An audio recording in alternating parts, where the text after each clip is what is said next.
உட்காருங்க.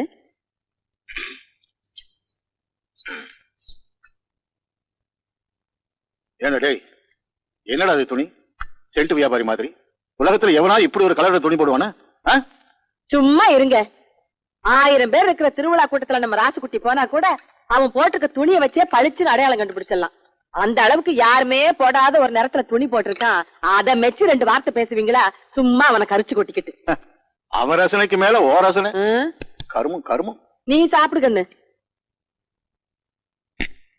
கண்ணு கண்ணு துப்பு துப்பு துப்பிரு கண்ணு. இட்லியில எப்படி வந்தது கல்லு? என்னடே எதுக்குடா துப்புன? இல்ல ஆத்தா துப்பு சொல்லிச்சு அதான் துப்புனேன். நீ ஏண்டி துப்ப சொன்ன? கல்லு கடிக்கிற சத்தம் கேட்டுச்சு அதான் துப்ப சொன்னேன். ஏண்டி கல்லு கடிச்சது நான், நீங்க துப்பிக்கிறீங்களா?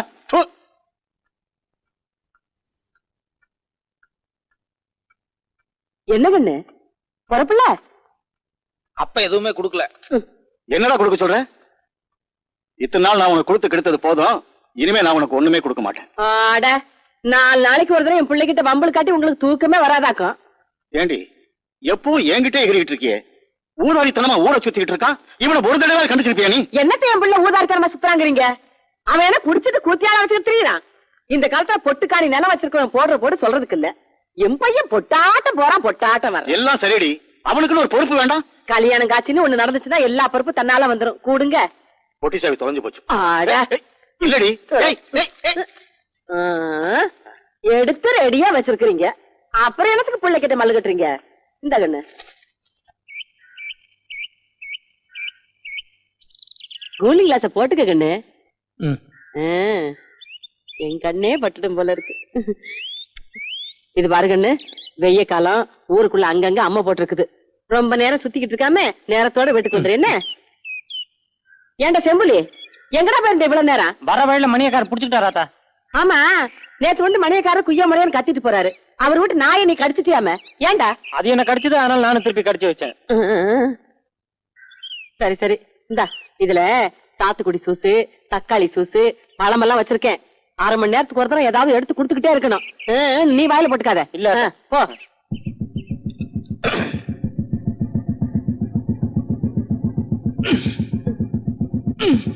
என்னங்கண்ணே? இல்ல புளிநகர் உள்ள மாட்டிட்டு இருக்கு, வெளியே வர மாட்டேங்குது. வெளியில எடுத்து விட்டா போகுது. என்னடே என்னடா மோட்டார் சைக்கிள் மேல ஏறி நின்னுட்டு இருக்க? அவர் கூட சரி சரி உட்கார்ந்தா அவ்வளவு மரியாதையா இருக்காதுங்க. ஆத்தா திட்டும். வராதா? சரிங்கண்ணே. உங்க காலை பிடிச்சு கேட்டுக்கிறேன். இன்னும் 1 மாசம் டைம் கொடுங்க. நான் எப்படியாவது கட்டிவிடுறேன். ஐயா நான் எங்கயா போவேன்? வணக்கம்ங்க. என்ன பண்ணிட்டு இருக்கீங்க? 10,000 ரூபாய் கடன் வாங்கியிருந்தாருங்க. 6 மாசம் ஆகி திருப்பி கொடுக்கல. அதான் ரிப்போர்ட் பண்ணி ஜப்தி பண்ணிட்டு இருக்கேன். ஏயா ஊர்ல நான் ஒரு பெரிய மனுஷன், என்கிட்ட ஒரு வார்த்தை சொல்லாம நீ பாட்டு ரிப்போர்ட் பண்ணி ஜப்தி பண்றதா? அதானே ராஸ்குட்டினா ஒரு பயம் வேண்டாம். மரியாதை எல்லாத்தையும் எடுத்து உள்ள வைக்க சொல்லு. எடுத்து வைக்க சொல்லியா? எடுத்து வைப்பா எல்லாம்.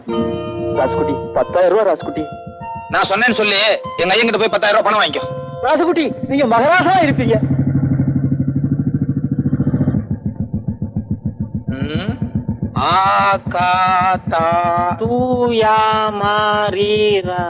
என்னடா படத்து பேரு? அது பசங்களா இங்க வாங்கடா. என்னடா படம் அது? அகத்தியர். அப்படின்னா அது ஒரு ஆள் பேரு. யார் அந்த ஆளு? மாமுனிவர். என்னடா அது மாமுனி ஈமுனிங்கறா? டேய் பரவா ராஸ்கோல், ஐயாவுக்கு புரியுற மாதிரி விளக்கமா சொல்டா. மாமுனிவர்னா சாமியாரியா? சாமியாரா? ஏன் அந்த சாமியாரா போனா? அதான் எனக்கு ஒண்ணும் புரியல. ஏண்டா கீழ 100 போஸ்ட் அடிச்சிருக்கு, அது என்னது? அதிவிரைவில் நாகசக்தி. நாகசக்தியா? அதுவும் ஏதோ பாம்பாட்டி படம் மாதிரி தான் இருக்கு. வணக்கம் ராசுகுட்டி. வணக்கம், இங்க வா. டேய் நீங்க போடா. என்ன ராசுகுட்டி இவ்வளவு தூரம்? என்ன அது அகத்தியர் சாமியார் படமும் பாம்பாட்டி படமும் போட்டுக்கிட்டு வேற ஏதாவது சண்டை படமா உனக்கு கிடைக்கலையா? அது வந்துங்க ராசுகுட்டி. என்னையா வந்து போயிட்டு கொட்டாய்க்கு தீ வச்சு கொளுத்தணுமா? உனக்கு தெரியுமில்ல ராசுகுட்டிக்கு எம்ஜிஆர் படம் தான் பிடிக்கும்னு. 2 நாளைக்கு ஒரு தடவை மாத்தி மாத்தி போட வேண்டியதானே? இந்த படத்துக்கு எல்லாம் பொட்டிக்கு 50,000 கொடுத்தா போதுமுங்க. ஆனா எம்ஜிஆர் படம்னாக்க பொட்டிக்கு 12,000 கொடுக்கணுங்க. ஒண்ணு பண்ணு, நான் சொன்னேன்னு சொல்லி எங்க ஐயங்கிட்ட ஒரு 12,000 ரூபாய் வாங்கி சாயங்காலம் ஒரு எம்ஜிஆர் படம் போடு, நான் வந்துடுறேன். சரி ராசுகுட்டி. இப்ப பாரு, நாங்க ராத்திரி வர்றதுக்கு 11:30-12 மணி ஆகும். அதுக்கு முன்னாடி நீ ஆட்டம் கிட்ட ஆரம்பிச்ச அப்புறம் டூரிங் டாக்கீஸே தும்சம் பண்ணிடுவேன். ஜாக்கிரதை. போ.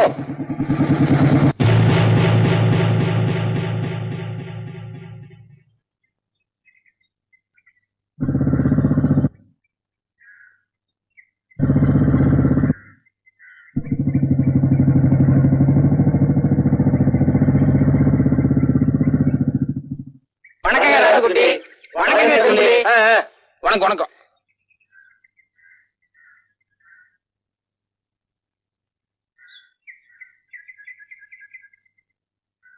உட்காருங்க.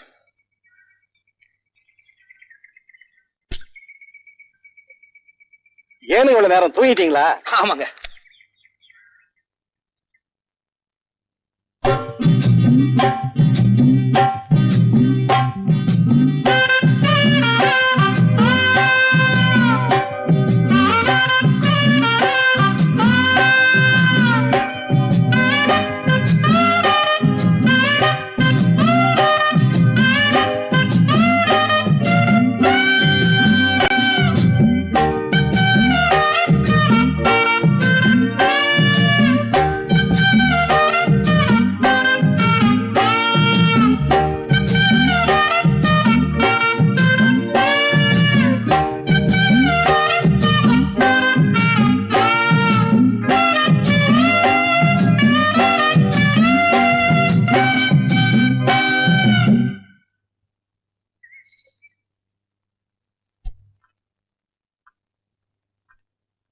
ஏனுங்க இன்னும் என்னத்துக்கு உலாத்திக்கிட்டே இருக்கிறீங்க? படுக்கல? வாய மூடி. எவனோ எங்கேயோ ஜப்தி பண்ணா இவனுக்கு என்ன? 10,000 ரூபாய் எங்க அப்பன்ட்ட வாங்கிக்க. இவனுக்கு எம்ஜிஆர் படம் பார்க்கணும்னு ஆசை இருந்தா டவுன்ல போய் பார்க்க வேண்டியதுதானே? அந்த படப்பொட்டிக்கு 12,000 ரூபாய் அதையும் எங்க அப்பன்ட்ட வாங்கிக்க. இன்னைக்கு அவன் வரட்டும். சொன்னா கேளுங்க, இந்நேரத்துல சண்டை கட்டி என் புள்ள கோச்சுக்கிட்டு சாப்பிடாமயே தூங்கிடுவாங்க. உன் பையன் உருப்படாம போயிட்டு இருக்கான், அதை பத்தி உனக்கு கவலை இல்ல. ஒருவேளை சோத்துக்க கவலைப்பட. எங்க சொன்னா கேளுங்க. ஏன்னா சிம்பிளே சொல்லுங்க. நம்ம மோட்டார் பைக்ல அந்த புடுபுடு சத்தம் ரொம்ப கம்மியா இருக்கு. அந்த ராக்கெட் சைலன்ஸ் ஒண்ணு இருக்கான், அதை வாங்கி மாட்டோம்னா சத்தம் பிரமாமா கேட்கும். அது மட்டும் இல்ல, அப்புறம் அந்த டாங்கி யாருனோ கழுதாரனோ என்னமோ சொன்னாங்க, அத கூட அவசியம் வாங்கி மாட்டிருந்தா. ஆமாமா, அத மாட்டி அடிச்சான்னு வைங்க, ஒரு 2-3 கிலோமீட்டருக்கு முன்னாலேயே பையன் வரானு ஐயன் வெளவெளத்து நடுநடுங்கி நிக்க மாட்டாரு. என்ன சொல்றீங்க? ஏண்டா இவ்வளவு தூரம் ஜபர்தஸ்தா பேசிட்டு வர்றியே, உங்க அப்பா என்ன நோட் அடிக்கிற மிஷினா வச்சிருக்கான்? செலவு பண்றதுக்கு ஒரு அர்த்தம் வேண்டாம்? நீ என்ன எப்ப பாரு காசு பணத்தை பத்தியே பேசிட்டு இருக்க? நான் கேட்காம வேற எவன்டா கேட்பான்? நீ என்ன எதுக்கா பெத்த? பெத்தது சொத்தை காப்பாத்துறதுக்கு, அழிக்கிறதுக்கு இல்ல. இது ஒண்ணு நீ சம்பாதிச்ச சொத்து கிடையாது, எங்க தாத்தா சம்பாதிச்சது. தாத்தாவா? ஆமா, தாத்தா சம்பாதிச்சத அனுபவிக்கிறதுக்கு பேரனுக்கு உரிமை இருக்கு. எந்த கோர்ட்டுக்கு போனாலும் இது செல்லும். கோர்ட்டுக்கா? ஐயோ ஐயோ, நெஞ்சு வலிக்குதுங்க. ஐயோ ஓடியாங்களே. என்னடியாச்சு? என்னாச்சு? நெஞ்சு வலிக்குதுங்க. ஏ சிம்பிளி, ஓடி போய் வைத்தியரை கூட்டு வர போடா. என்னாச்சுமா? என்னாச்சு? போய் குடிக்கிறீங்க? என்னாச்சு சொல்லு. ஏய் பாத்துட்டே போறியாடா? போய் வைத்தியரை கூட்டியாடா? ஐயோ வேண்டாம் வேண்டாம், வைத்தியர் வரதுக்கு நேரம், நம்மளே வைத்தியர்கிட்ட போயிடலாம். வலிக்குதுன்னு சொன்னீங்க. பொடி நடையா போயிடலாங்க. சரி சரி, மெதுவா வா.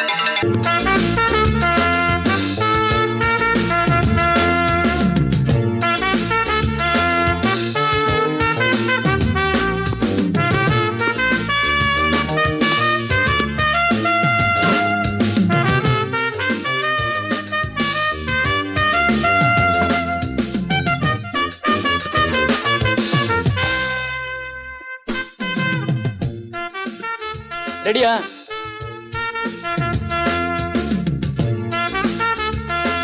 சரிங்க.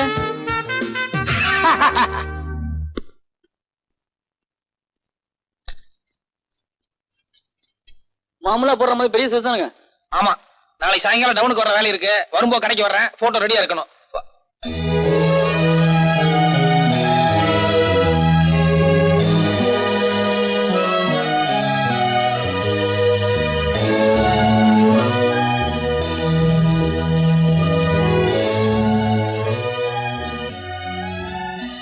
ஏங்க என்னங்க உள்ள ரொம்ப லட்சணமா இருக்குல்ல? லட்சணமா? கட்டினா இந்த பிள்ளை தான் கட்டுறதுன்னு முடிவு பண்ணிட்டுண்டா. யோ இங்க நடுவால இருக்க அந்த பொண்ணு யாரு? அத நான் எடுக்கலைங்க, முதல் எடுத்தது. யார் எடுத்தா என்ன? யாருன்னு கேக்குறேன்ல. இத பாருங்க, சுத்தி வர 30 கிராமம் இருக்குது. தினசரி 40-50 பேர் போட்டோ எடுக்க வராங்க. நாங்களும் வாரத்துக்கு 3 நாள் கல்யாணத்துக்கு போறோம். யாரு என்னங்கிற வர எப்படிங்க தெரியும்? சரி, யார் என்ன நான் கண்டுபிடிச்சுக்கிறோம். அந்த போட்டோ கொடு. ஐயோ, விளம்பரத்தை வச்சது கொடுக்க கூடாதுங்க. யார்கிட்ட என்னடா பேசிட்டு இருக்க? அரஞ்சனா பாய் வெத்தலை பாக்கு போட்டுக்கோ. போய் வரா. ஏன் அந்த அளவுக்கு நீங்க சும்மா இருங்க. இந்த காலத்துல இப்படி இருந்தா மதிப்பு. இல்லன்னா அவன் இழிச்சவன் நம்மள ஏறி மீச்ச மாட்டானுங்க.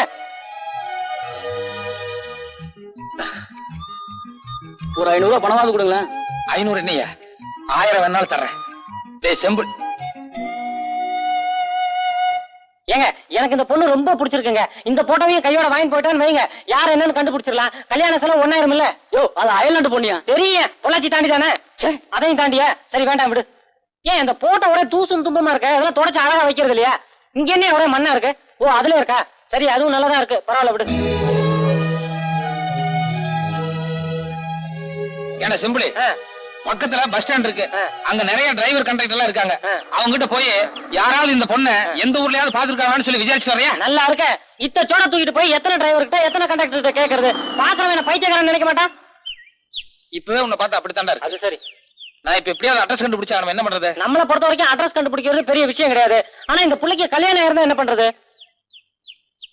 ஆரம்பத்திலேயே அபசகனமா பேசாதடா. இந்த பொண்ணு எனக்குன்னே பிறந்தவ, நிச்சயமா இன்னும் கல்யாணம் இருக்காது. எப்படி அட்ரஸ் கண்டுபிடிக்கலாம் அதை மட்டும் சொல்லு. ஒரு 10,000 ரூபாய் பணம் கொடுங்க, நாளைக்கு சாயங்காலம் அட்ரஸோட வரேன். இந்தாங்க, நான் சொன்ன சமாச்சாரம் நாளைக்கு காலையில பேப்பர்ல வரணும். ஐயோ, நான் சொன்ன சமாச்சாரம் நாளைக்கு காலையில பேப்பர்ல வரணும், புரியுதா? வரும் வரும், கண்டிப்பா வரும். இழிச்ச என்ன சந்தோஷம். சரி சரி. காணவில்லை. என்னடா அது? காணவில்லைன்னு போட்டு கீழே என்னென்ன எழுதி இருக்கு? அதாங்க அந்த பொண்ணுக்கு பைத்தியம், அதனால காணாம போயிடுச்சு. யார் கண்டுபிடிச்சு கொடுத்தாலும் 10,000 ரூபாய் ரொக்க பரிசுன்னு கொடுத்துருக்கேன். அறிவு கட்டவனே, நான் கட்டிக்கு போற புள்ள அது எதுக்கு பைத்தியம் பேப்பர்ல போட்டேன்? அட புரியாத ஆளா இருக்கீங்களே. அந்த பொண்ணு போட்டோ பேப்பர்ல போட்டதானே போலீஸோ இல்ல வேற யாராச்சும் நேர்ல கூட்டு வருவாங்க, இல்ல நமக்கு தகவல் கொடுப்பாங்க. என்னடா அது? இப்படிக்குன்னு போட்டு கீழே என் பேர் இல்ல வேற ஏதோ பேர் மாதிரி இருக்கு. நம்ம சூனாப்பானா பேரு. சூனாப்பானா? யார், நம்ம செட்டியாரா? ஆமா. எதுக்கு என் பேருக்கு பதிலா அந்த பேர் கொடுத்த? வரவு செலவுல எனக்கு அவருக்கு ஒரு சின்ன பிரச்சனை, ஏதாவது பில்லுங்க வந்துச்சுன்னு வைங்க, அவர் மாட்டிக்கிட்டோம், அதனாலதான் அவர் பேரை கொடுத்தேன்.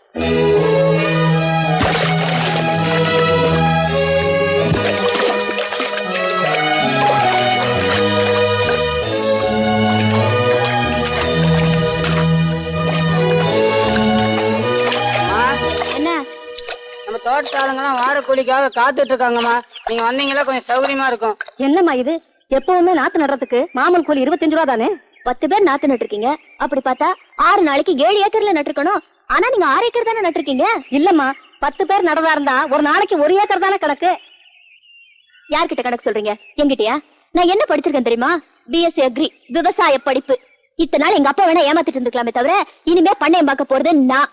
என்ன யாரும் ஏமாத்த முடியாது. இல்ல கண்ணு, 10-20 வருஷம் அவங்க பண்ணையில வேலை செய்யறோம், நாங்க ஏமாத்துவோமா? அப்படின்னா நீங்க 7 ஏக்கர்ல நட்டுக்கணும், ஏன் 6 ஏக்கர் நட்டீங்க? இல்லம்மா, நீங்க யார வேணா கேட்டு பாருங்க. 10 பேர் நடந்தா இருந்தா 6 நாளைக்கு 6 ஏக்கருக்கு மேல நட முடியாதுமா. முடியாது கணக்கு. போலமி, நீங்களும் நடங்க.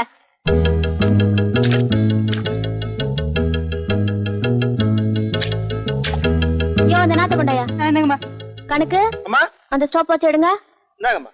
நீங்களே வச்சுக்கோங்க. நான் ஆன் பண்ண சொன்னதும் கரெக்டா ஆன் பண்ணும். ரெடியா? ஆன் பண்ணுங்க.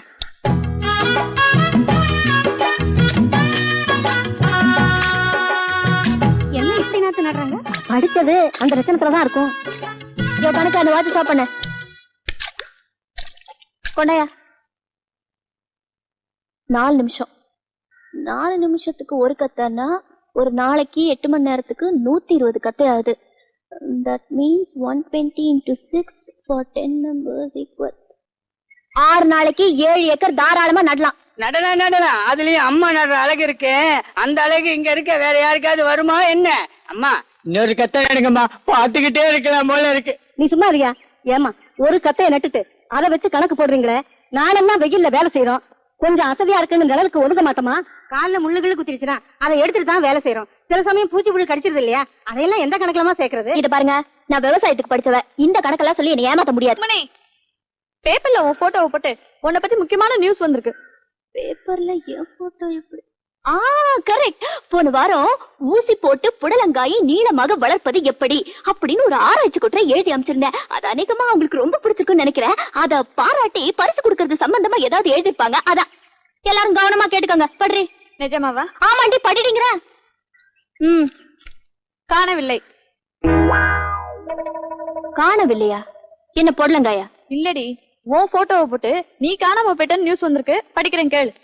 மேலே படத்தில் இருக்கும் பெண் சித்தப்பிரமை பிடித்து காணாமல் போய்விட்டாள். அவள் இருக்கும் இடத்தை பற்றிய தகவல் தந்தாலோ அல்லது ஆளை நேரில் கூட்டி வந்தாலோ ரொக்க பரிசு ரூபாய் 10,000. அந்த பொண்ணு பைத்தியம் போல இருக்கு. ரொம்ப படிச்சதுனால இப்படி ஆயிடுச்சு போல இருக்கு. மூக்கு முடியுமா இருந்து என்ன பிரயோஜனம்? மூளை குழம்பி போச்சே.